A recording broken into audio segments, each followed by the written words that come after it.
Hello guys, இன்னைக்கு நம்ம பார்க்க போறது Why does nobody remember me in this world episode 12 தான் பார்க்க போறோம். ஸோ மறக்காம கீழே ஒரே ஒரு லைக் ஒண்டி போட்டுருங்க. அப்படி நீங்க இப்பதான் நம்ம சேனலுக்கே வரீங்கன்னா சப்ஸ்கிரைப் பண்ணிக்கோங்க. ஏன்னா அப்பதான் இதுக்கத்த வர அனிமே எல்லாமே உங்களுக்கு நோட்டிபிகேஷனா வரும். சரி வாங்க நம்ம டைம் மிஸ் பண்ணாம எப்பிக்குள்ள போகலாம். அங்க ஸ்டார்டிங்லேயே ரென்னே ரொம்ப பயப்பட ஆரம்பிக்கிறான். ஏய் ரென்னே, நீ பயப்படாத.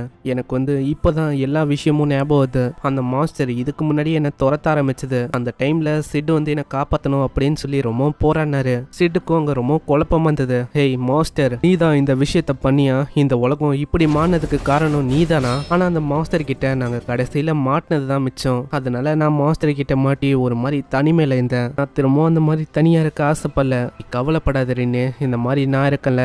கண்டிப்பா உனக்கு எதுவும் அந்த மாதிரி ஆகாது. அங்க காயும் கேக்கும் ரெண்டு பேருமே சண்டை போடுறாங்க. இருந்தாலும் அந்த மாஸ்டர் நம்ம கேக்கோவை பிடிச்சி ஜீரோ கூட ஆக்டிவேட் பண்ணிட்டு கேக்கோவை நாங்க இந்த உலகத்துல இருந்து ரிமூவ் பண்ண போறோம். கேக்குக்கும் தெரியுது ஏதோ ஒரு விஷயம் நடக்க போகுதுன்னு. சோ இதனாலேயே அவளோட மேஜிக் பவரை இன்னமும் செலுத்தி அங்க பயங்கரமான வெடிப்பையும் ஏற்படுத்துறா. இதனால அந்த இடமே ஒரு மாதிரி கொலாப்ஸ் ஆகுது. வெளியில ஜென்னிக்கும் தெரியுது உள்ள ஏதோ ஒரு விஷயம் போகுதுன்னு நினைக்கிறேன். ஆமா, அவங்க எல்லாம் உள்ள நல்லா தான் இருக்காங்களா? ஆனா ஜென்னி, நீ இப்போ உள்ள போக கூடாது. உள்ள காயும் கேக்குறான். ஆமா, கேக்குக்கு என்ன ஆச்சு? இன்னமும் அந்த மாஸ்டர் அழியாம இருக்கு. அங்க வெளியில இருந்து ஜென்னியோட குரலும் வருது. ஏய், நீங்க எல்லாம் நல்லா இருக்கீங்களே? நீங்க அங்கேயே வெயிட் பண்ணுங்க, நாங்க கூடிய சீக்கிரத்துல வெளியில வர பாக்குறோம். ஆனா அதுக்குள்ளேயே அந்த மாஸ்டர் நம்ம ரினிவை பிடிச்சு பயங்கர வேகமா வெளியில போகுது. அந்த மாஸ்டர் அது என்னதுதான் அது? டோபோ கோடால இந்த உலகத்துல நிறையவே இன்டர்ஃபியரன்ஸ் வருது. அதே மாதிரி இந்த புது உலகம் இதுல டேஞ்சரோட லெவல் இன்னமும் அதிகரிச்சிருக்கு. திடீர்னு அங்க ரினிவும் பயங்கரமா கத்துறா. அங்க ஒரு பவரும் வெளிவருது. இதனால ரின்னே தப்பிச்சிடறா. அங்க திரும்ப அந்த மாஸ்டர் பிடிக்கலான்னு வர டக்குன்னு அங்க காய் தாக்க ஆரம்பிக்கிறான். நான் எதிர்பார்க்கல இந்த ஸ்வாடோட ரெசிஸ்டன்ஸ் இது அதிகமாகும்னு. அங்க காயும் அந்த பொண்ணும் பயங்கரமா தாக்குறாங்க. இருந்தாலும் அதை ஒண்ணுமே பண்ண முடியல. அங்க இருக்கிற எல்லாருமே கன்னை வச்செல்லாம் தாக்குறாங்க. இருந்தாலும் அந்த மாஸ்டருக்கு ஒண்ணுமே ஆகுற மாதிரியும் இல்ல. காய், நீ ரின்னவை கவர் பண்ணு. கையிலேயே ஜென்னேவும் ஸ்பிரிச்சுவல் ஆரோ வச்சு தாக்கலான்னு ரெடி ஆகுறா. ஆனா இந்த ஆரோவால ஹீட்டையும் மேஜிக்கையும் அசால்ட்டாவே அப்சர்வ் பண்ண முடியும். ஆனா இப்ப என்ன பிரச்சனைனா நம்மளால ஒன்னதான் உருவாக்க முடியும். இப்போ நம்மளுக்கு ஒரே ஒரு சான்ஸ் தான் இருக்கு. நீ அதை தாக்குறேன்னா அது மேல படுற மாதிரி தாக்கு. அதே மாதிரி ஜென்னேவும் தாக்குறா. அந்த ஷீல்டையும் உடைச்சு அதோட மண்டையிலேயே ஒரு போடு போகுது. இதனால அந்த மாஸ்டருக்கு என்னாச்சுன்னு தெரியல, ஒரு மாதிரி அப்சர்வ் ஆக ஆரம்பிச்சு அங்க ஒரு பயங்கரமான எக்ஸ்ப்ளோஷனும் ஆகுது. அந்த மாஸ்டரோட மண்டையும் அப்படியே துண்டா போகுது. அந்த இடமும் அப்படி கொடூரமா இருக்கு. ஹேய், நீ இப்போ முன்னாடி வரக்கூடாது. ஏன்னா நம்மளுக்கு இன்னமும் தெரியல முன்னாடி போனா என்ன ஆகும்னு. அந்த மாஸ்டர் உண்மையை சொன்னா இன்னமும் சாகல. அது ஏதோ ஒரு விதமான பாட்டை பார்த்து இது பாடுறத வச்சு பார்த்தா ஏதோ சோகமான சாங் மாதிரி இருக்கு. அந்த மாஸ்டரும் அந்த பாட்டை பாடி முடிக்குது. மேல ஒரு போர்ட்டலும் உருவாகுது. திரும்பவுமா வேர்ல்ட் ஆஃப் ரீஇன்கார்னேஷன் ஆரம்பிக்குதா? வேர்ல்ட் ஆஃப் ரீஇன்கார்னேஷன் 2வது லெவலுக்கு ஷிஃப்ட் ஆக போகுது. அதே மாதிரி ஹையர் லெவலான ஆட்ரிபியூட்டை பர்ஃபார்ம் பண்றதுக்கு ஆல்டர்னேட்டிவ் கோடையும் உருவாக்குங்க.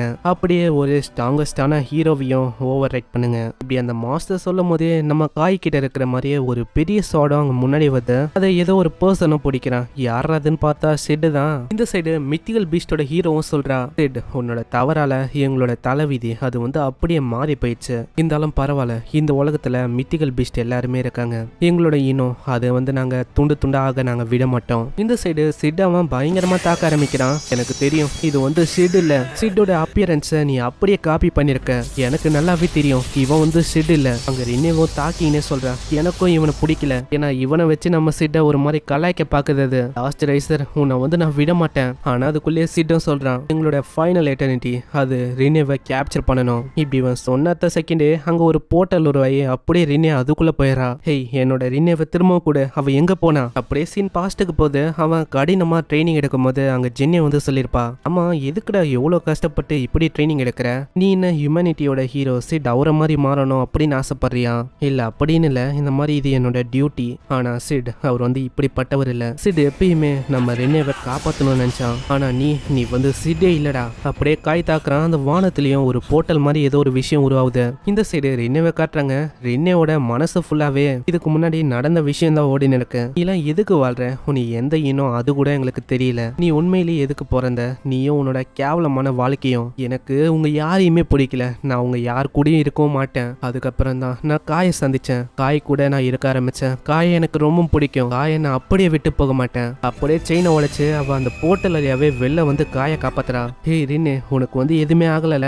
எனக்கு எதுவுமே ஆகல. இப்போ நம்ம ரெண்டு பேருமே ஒன்னா சண்டை போடலாம். அங்க காயம் சொல்றான், நீ ஒன்னும் சிட் இல்ல, நீ ஒரு காப்பி தான். சிட்டோட ஒரு பவரோட காப்பி தான் நீ. அப்படியே அவன் கண்ணை வச்சு தாக்குறான். இதனால அந்த கத்தி அப்படியே உடஞ்சு போகுது. சீடோட விருப்பத்தை யார் திரும்ப நிறைவேற்ற போறா? அது நான் தான். அப்படியே பின்னாடி வந்து தாக்கலான்னு பாக்குறான். அதுக்குள்ளேயே அது தூரமா போயிடுது.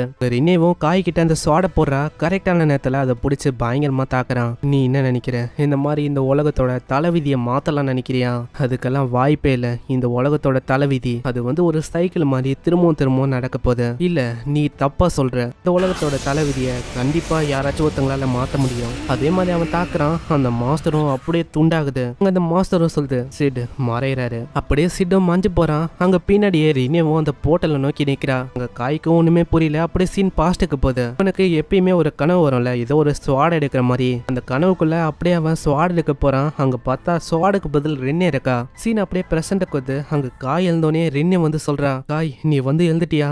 வந்து ரொம்ப பயந்து போயிட்டேன். நீ வந்து எழுந்துக்கவே மாட்டியோன்னு. ஓ அப்படியா? அப்பனா நான் உன்னை பயமுத்திட்டேன்னு நினைக்கிறேன். காய் நான் வந்து உன்னை எப்படி யோசிக்கிறேன் தெரியுமா? ஃபர்ஸ்ட் உன் கூட இருக்கும்போது எனக்கு ரொம்ப ஹாப்பியா இருந்தது. நான் வந்து ஸ்டார்டிங்ல இந்த மாதிரி ஹியூமன்ஸ் கூட இருக்கதே எனக்கு சுத்தமா பிடிக்கல. ஆனா உன் கூட இருக்கணும், அதனாலேயே நான் வந்து அது எல்லாத்தையுமே போத்துக்கினேன். அதே மாதிரி நான் வந்து என்ன ஆசைப்பட்டேன்னா உன் கூட சேர்ந்து மத்தவங்க கூட சண்டை போடணும்னு ஆசைப்பட்டேன். ஆனா காய் எனக்கு வந்து உன்னை ரொம்ப பிடிக்கும். நீ வந்து எப்படி ஃபீல் பண்ற?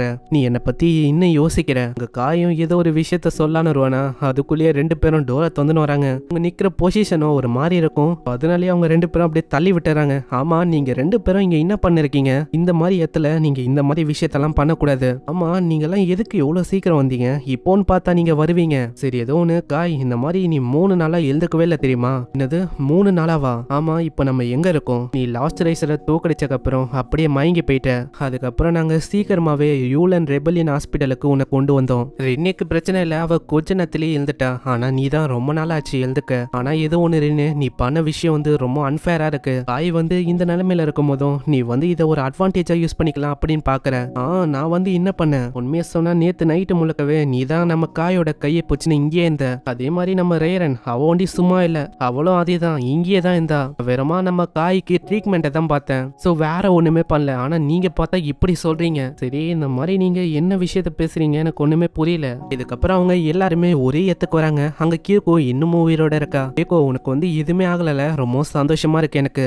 ஆமா ஆமா அது ஏன்னா நான் நிறையவே என்னோட கோரை ஸ்பிளிட் பண்ணிட்டேன். ஸோ அதனால நான் ஏதோ தப்பிச்சிட்டேன். இல்லைன்னா அவ்வளோதான் என்னோட நிலைமை. இப்பயும் என்னால் முழுமையாக ரெக்கவர் ஆக முடியல. ஏன்னா என்னோட கோர் எல்லாமே அழிஞ்சு போயிடுச்சு. இப்போ நான் முழுமையாக ரெக்கவர் ஆக வேண்டிய ஒரு 30 வருஷத்துக்கும் மேலே ஆகும். சரி ஏதோ ஒன்று நம்ம வாருக்கான அக்ரிமெண்ட்டை போட்டுக்கலாம். நீங்கள் எதுவுமே பண்ணக்கூடாது. ஆமாம் இது ரொம்ப முக்கியம் பாரு.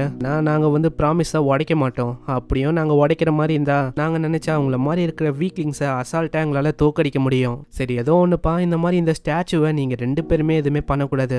நாங்கள் கண்டிப்பாக இங்கே வர மாட்டோம். இந்த ஸ்டாச்சுக்கு நாங்கள் எதுவுமே ஆகாத மாதிரி நாங்கள் பார்த்துக்கிறோம். அதே தான் இங்கேயும். சரி இப்போ மீதி இருக்கிறது அந்த மித்திகல் பீஸ்டோட ஹீரோ ஒண்டி தானே? ஆமா அந்த ரூத் அவங்க ஒண்டி தான் இருக்காங்க. சீன் இந்த சைடு வந்து அந்த காடஸ் சொல்றாங்க அந்த second level of world reincarnation அது வந்து எப்படியோ ஃபெயில் ஆயிடுச்சு. ஏன்னா ஒரே ஒரு லாஸ்ட் ரைசர் ஒண்டி தான் அதோட பவர் யூஸ் பண்ண போச்சு. அதனால இது எதிர்பார்த்த விஷயம் தான். ஆனா எப்படி பார்த்தாலும் அந்த சைல்டு அது வந்து கண்டினியூவா அவேக் ஆக போகுது. சீன் இந்த சைடு வந்து அங்க காய்க்கும் ரின்னேக்கும் இன்னமும் தெரியல.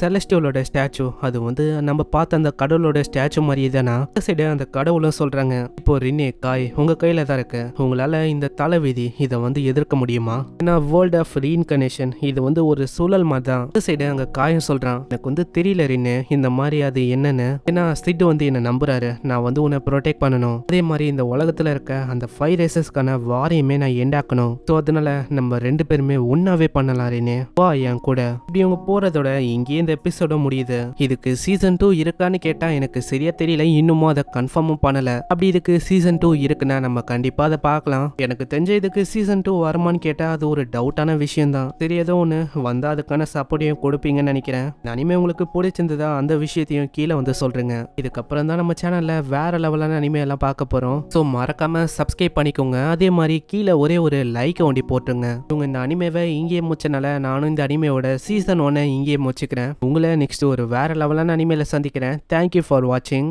சயனரா.